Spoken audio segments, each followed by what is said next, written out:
Ça, c'est Hugo. Il est grand, mais avant, il était tout petit. Il était petit comme ça, même petit comme ça. Avant, Hugo, il aimait pas trop l'école, même pas du tout l'école. Mais par contre, Hugo, il aimait faire du vélo. Et des fois, il tombait. Souvent, c'était pas grave. Alors, on s'inquiétait pas trop. Mais une fois, son guidon a rencontré sa rate et on a eu très peur. C'est normal. Quand on est parent, on s'inquiète tout le temps. Mais depuis tout petit, Hugo, il aimait bricoler.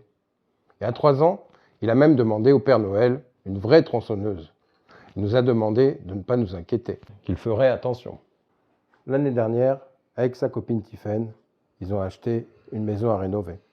Et là, puisqu'ils s'intéressaient à l'immobilier, on a arrêté de s'inquiéter pour leur avenir. Avec ma femme, on leur a juste dit de faire gaffe à ces 15 erreurs. 1. Ne pas éclairer partout pareil.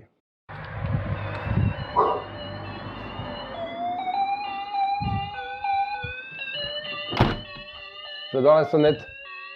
Alors l'éclairage, regarde, tu vois, Tu vois, l'éclairage, on n'a pas tout éclairé de la même façon. C'est un peu comme quand on se maquille. Tu vois, on va mettre du mascara autour de ses yeux pour faire ressortir ses yeux, et on n'en met pas sur les oreilles pour faire ressortir ses oreilles. Donc, on va éclairer de façon ponctuelle. 2. Ne pas tout casser sans tenir compte de l'existant. Et oui, ça coûte cher de tout refaire. Donc là, tu vois, par exemple, on a gardé le sol, même s'il n'est pas parfait, avec ses défauts. On a gardé les pierres du mur, authentique mur de Cheviré-le-Rouge. 3. Ne pas trop en faire. C'est quelque chose qui est important d'être dans la juste proportion. Il ne faut pas trop en montrer. Tu sais bien, la pierre tue la pierre. Si, par exemple, s'il y a trop d'un élément, eh bien, il n'est pas en valeur. C'est pour ça que ça va. Il faut trouver le juste milieu. Là, par exemple, on n'a pas tout fait en pierre. On n'a fait qu'une partie. Viens voir les cadres. Ici, on n'a qu'une petite proportion de pierre qu'on fait ressortir. Ça permet de minimiser la tâche et de valoriser encore plus la petite partie, la petite portion de pierre. Même chose pour ces poutres ici en haut, où on n'a pas, je ne me suis pas tapé avec Hugo tout le plafond avec les poutres à gratter, à nettoyer. On a fait juste 1 mètre carré. Ça permet de mieux les voir parce qu'on les a éclairés. 4. Ne pas trop écouter votre entourage. Hugo, on fait quoi? Il y a le voisin qui dit que ça va s'écrouler. En fait, ça ne s'est pas écroulé. On a enlevé les étais. C'est pas tombé. Pourquoi? Simplement parce que le concept d'une voûte, finalement, c'est pas nouveau.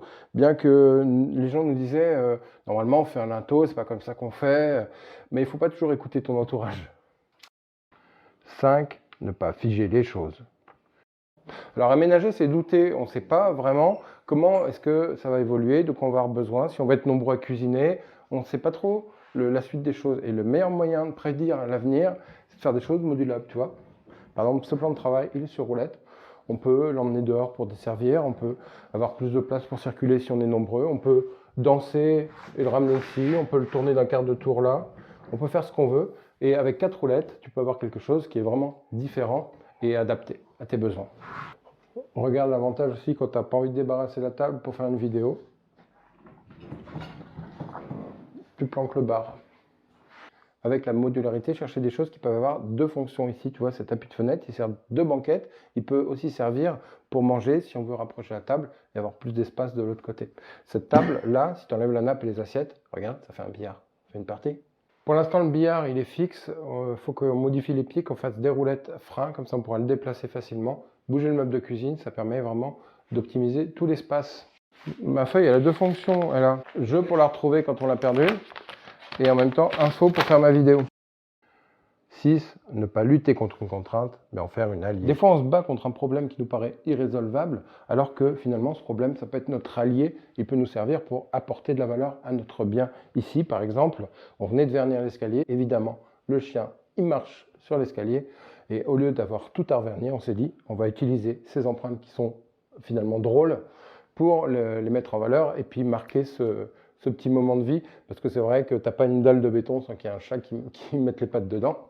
Viens voir, manquer des tomates ici, qu'est-ce qu'on a fait? On s'en est servi pour intégrer cet espace vert avec cette plante qui est directement à même le sol. 7. Ne pas remettre en question l'emplacement des matériaux.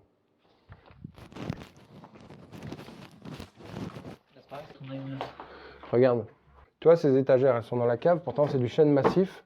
je suis sûr qu'on peut en faire autre chose, et c'est ce qu'on a fait. On en a fait un plan de travail pour notre vasque, regarde.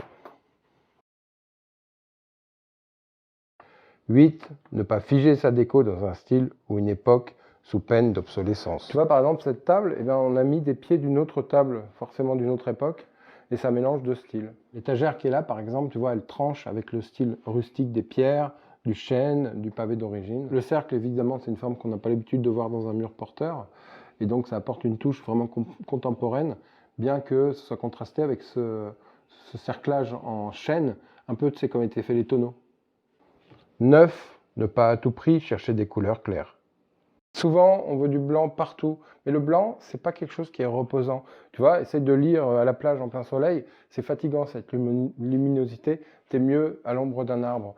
Les couleurs foncées, ça apporte aussi du standing, le noir, ça fait ressortir le bois, ça a plein d'avantages, c'est reposant, et donc c'est une couleur que moi, j'utilise souvent. J'utilise aussi pour contraster les choses. 10. Ne pas proposer d'humour dans son logement. La dernière fois, au nom du bureau du Sénat, j'appelle chacun de vous, mes chers collègues, à observer au cours de nos échanges une des valeurs essentielles du Sénat. Tu vois, une déco où il n'y a pas d'humour, c'est un peu comme regarder le Sénat à la télé, tu t'emmerdes. Regarde, je vais te montrer ce qu'on a fait. Par exemple, on a Joseph qui est là avec sa couronne. Putain, Joseph, c'est mon beau-père. J'espère qu'il ne va pas regarder la vidéo. On a Bernard et Polo.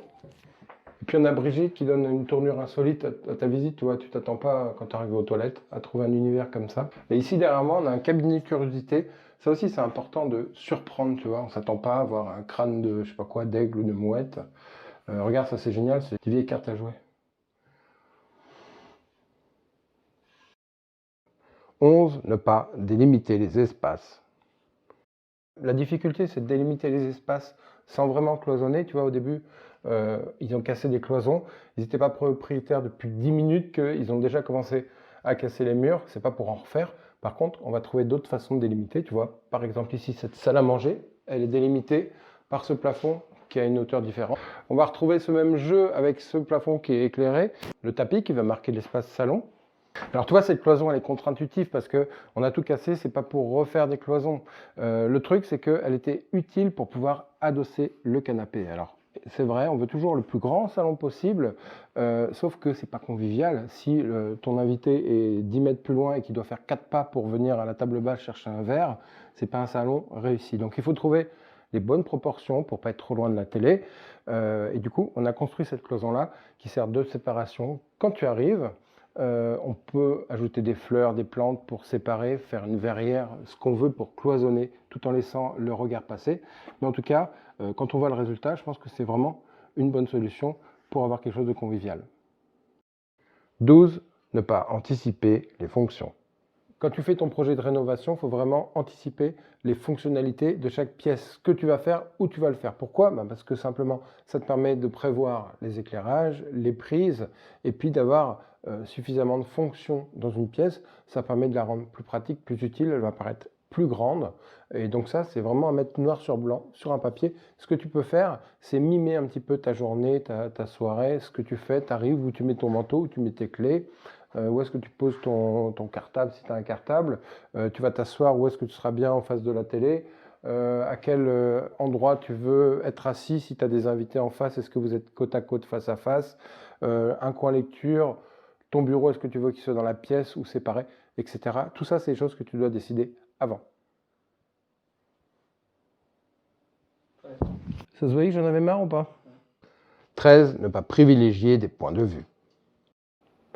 C'est toujours important de favoriser une vue par rapport à une autre vue. C'est-à-dire que là, quand on rentre, on veut que les gens en aient plein les yeux. Et ce rond-là, il sert un petit peu de viseur, de focale, pour focaliser sur la profondeur. Profondeur qui est accentuée par ce poster qui est là. Dis-le si tu t'emmerdes. Il baille. Donc souvent privilégier l'entrée, mais aussi les endroits où tu vas passer du temps. Quand je suis assis ici, quelle vue j'ai? Quand je suis dans mon canapé, quand je suis à table, la vue que j'ai, et aussi quand je vais rentrer dans les toilettes, ce cabinet de curiosité, cette mise en scène qu'on a fait, c'est pour impacter les gens quand on arrive. 14. Ne pas se lancer dans un projet mal préparé. Je trouve qu'il y a trop de gens qui se lancent dans un projet dans lequel ils vont vivre pendant des dizaines d'années, ou dans un investissement immobilier où ils vont mettre des centaines de milliers d'euros dans leur projet sans vraiment penser leur projet dans les moindres détails. Et c'est vraiment dommage, c'est quelque chose d'essentiel pour se sentir bien dans un espace tout simplement ou dans son projet. Tu vois, je trouve que partir dans un gros projet comme ça, tout seul, sans te faire accompagner, c'est un peu comme si tu mettais tout ton investissement, toutes tes économies pour acheter une Ferrari et que tu te dises finalement je vais pas passer le permis parce que j'ai vu des vidéos sur internet, je pense que ça va aller. C'est dommage. 15. Ne jamais se laisser dire qu'on n'est pas capable. Souvent sur notre route, on a des gens qui ne croient pas en nous. Ouais, j'ai eu l'agent immobilier, j'ai eu le banquier qui m'a dit ça. Ça va être trop, c'est compliqué. Mais il ne faut pas laisser les gens dire les choses, il faut les faire si tu as envie de les faire. C'est aussi simple que ça. Et voilà le résultat, je pense que ça valait le coup de se donner les moyens d'aller au-delà des idées reçues. Voilà, merci d'avoir regardé cette vidéo. Si toi aussi tu as envie d'avoir des résultats exceptionnels, tu peux faire appel à moi. Il y a peut-être un truc à faire ensemble. Je te dis à bientôt. Salut, tu peux partager, liker cette vidéo. Ciao! Salut! Et puis, tu peux laisser un commentaire, ne serait-ce que pour féliciter Hugo et Tiffaine de leur boulot. À bientôt. Moi, c'est bien. Bon, on a fini?